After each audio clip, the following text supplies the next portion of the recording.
یو دوه درې خبرې. یوه خبره خدا ده، زمونږ ډېر خلک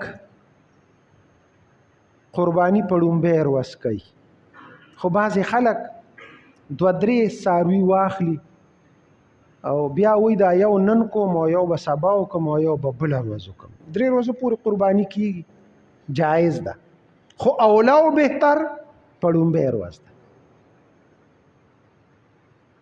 ما خپله د چا نه واورېدل، دا خبره ځکه مې راله ذهن ته کومې، د هغه انداز داسې و چې د هغې نه ریا ښکارېده پکې. یوه نن کوم، یوه به سبا له کوم، یو به بله ورځ له کوم. ما چې د هغه شکل ته وکتل، مې دا د غرور او تکبر او فخر شانتې کوي چې زه خو 3 ورځې قرباني کوم. که چا کې اخلاص وي نو ډېره ښه خبره ده، نه سبا فارغ نه شو بله ورځ دې وکړي. بله ورځ پیغمبر علیه السلام په یو ورځ باندې سلسله او شپږ شپلې قربانۍ کولې، مونږ یې نه شو کولی. دا ریات یې د منځه وځي. او ګورې په لومبۍ ورځ ثواب زیات دی. نو چې یو سړی یو ځای کې 20 روپۍ وي او سبا 10 میلاویږي، نو سبا بیا 10 ته څوک پرېږدي وایي دا 20 ګټم. نو په لومبۍ ورځ ثواب زیات دی. هېڅوک دویمې ورځې ته قرباني مه پرېږدئ چې نن به یو دا غوا به حلاله کړم او سبا له به بیا دا ګډ حلال کړم او بله ورځ به بیا چې دا بل ګډ حلال کړم. هېڅ حاجت نشته، دې کې ریاکاري راځي. که ته حسن بصري نو بالکل ټیک ده، اخلاص د کې دی او تقوا د کې ده او دغه ریاکاري د کې نشته، بالکل خیر دی، به بله ورځ وکړه. خو ثواب به یې کم وي. په 2 ورځ ثواب کم دی، په 3 ورځ بیا زیات نور کم دی. په لومبۍ ورځ خپلې قربانۍ وکړو. جوش جذبه هم دقه ده، د سهار نه شروع شو تر ماښامه پورې ټولې قربانۍ وکړو. ولې نه شو کولی؟ بعضې ټیم کې رکاوټ راشي، قصاب نشته یا څه عذر پیښ شي، نو خیر دی، هېڅ مسله نشته، خو بیا به هم ثواب کم وي. د 2 ورځې ثواب کم دی، د لومبۍ ورځې زیات دی. ټولې قربانۍ په لومبۍ ورځ وکړو. پیغمبر علیه السلام 106 په یو ځل باندې کړي دي. نښتې وته چې کله ستړی شو نو بیا صحابي ته ویې راشه دا ته واره دا ته وکړه. نو یو خو قربانۍ په لومبۍ ورځ باندې وکړو. دویمه د قربانۍ یو مقصد دی. د قربانۍ مقصد دا دی، یو خو د پیغمبر علیه السلام او د ابراهیم علیه السلام سنت دی، خو دویم د غربا او فقراو امداد دی.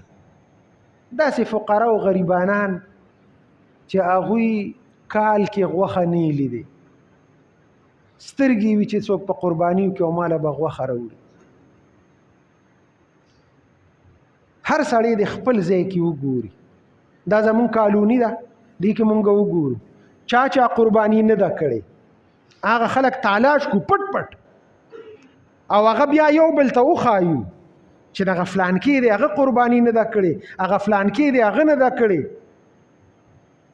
نو چې زه تا کره غوښه درلیږم او ته ما کره غوښه رالیږي او مونږ قرباني خپل منځ کې کړې ده، نو د دې نه ښه دا نه ده چې خپل منځ کې پرېږدو. راځئ چې هغه خلک چې هغې قرباني نه ده کړې، چې څومره غوښه ما کره ده، چې دغومره غوښه زه هغوی کرم یو څه، چې زمونږ نه هغوی کره غوښه ډېره وي، چې د هغوی محرومۍ ختمې شي. هسې تقریر نه کوم، خبره هغه کوم کو به داسې ته ما کره غوښه راوړه او زه تا کره، دا قیسې به ختمې کړو دې ځل. راځئ چې یو عملي ژوند اختیار کړو. وبه ګورو زمونږ د کالونۍ کې چا غوښه نه ده کړې، محلو کې چا غوښه نه ده کړې. راځئ چې هغوی کره غوښه یوسو. انشاءالله په دې جذبې سره به د غوښې تقسیم کوو. دا غریبانانو را سره ښه شي، د هغوی بچي مونږ سره ښه شي. او درېیمه خبره دا کومه، په خپل عبادت باندې به بل چاله تکلیف نه ورکو. دا ډیره ضروری خبره ده. مونږ به دلته قربانۍ کوو، قرباني چې وکړي ګندونه دقسې وغورځئ، وینه هم دقسې پرته وي، هغه ګندونه هم دقسې پراته وي. نو دا خو زمونږ مختصر کالوني ده.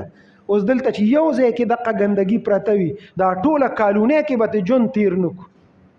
پروس کالو قربانۍ کمې وي، سخت کال ډېرې دي الحمدلله. نو ګندګي خپل ځای ته ورسو، کنده وله وکړو نو هغې کې هغه کړو او څه بندوبست کولی شو، خو چې هغه ګندګۍ پټې کړو چې ګندګي ښکاره نه پراته انشاءالله. کمیټې والا دا بندوبست هم کړی دی، ګاډي والا به راځي، هغه رکشه به راځي، کم زمونږ ګندونه چې غورځوي هغه به سهار کې هم راځي او مازدیګر کې به بیا هم راځي، نو چې هغې ته محفوظ کیدو او هغې ته ورغورځو، هغوی به یوسي ټکانه به کېږي. نو په خپل عبادت په چاته تکلیف نه ورکو چې زمونږ ماحول صفا وي.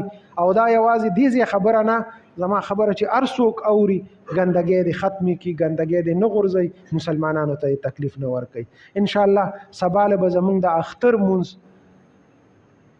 اخیری ټیم خو 6 بجې دی، خو چې په کم 6 بجې مونږ جمعات ته راشو انشاءالله 10-15 منټ په خبره وشي او انشاءالله 6 بجې به مونږ فکس ودرېږو مانځه ته، د اختر مانځه ته. د تکبیرات تشریق دي د هغې خیال وساتو، هر مانځه پسې یو ځل ویل دا واجب دي چې مونږ تکبیرات تشریق ووایو، جذبې سره ووایو، او دا یو واجب عمل دی لکه څنګه چې قربانی واجب ده، دقسې تکبیرات تشریق یو ځل ویل دام واجب دي چې د قربانی اهتمام کوو، د تکبیرات تشریق اهتمام وکړو. انشاءالله 30 منځونو پسې به دا وایو، د اختر په 4مه ورځ د مازدیګر مانځه پورې به چې د هغې اهتمام وکړو. عبادت کې ورځې تېرې کړو، عبادتونه دي چې ټول په طریقه باندې وکړو. الله به انشاءالله قبول او منظور کړي او الله به پرې موږ له بدلې راکړي.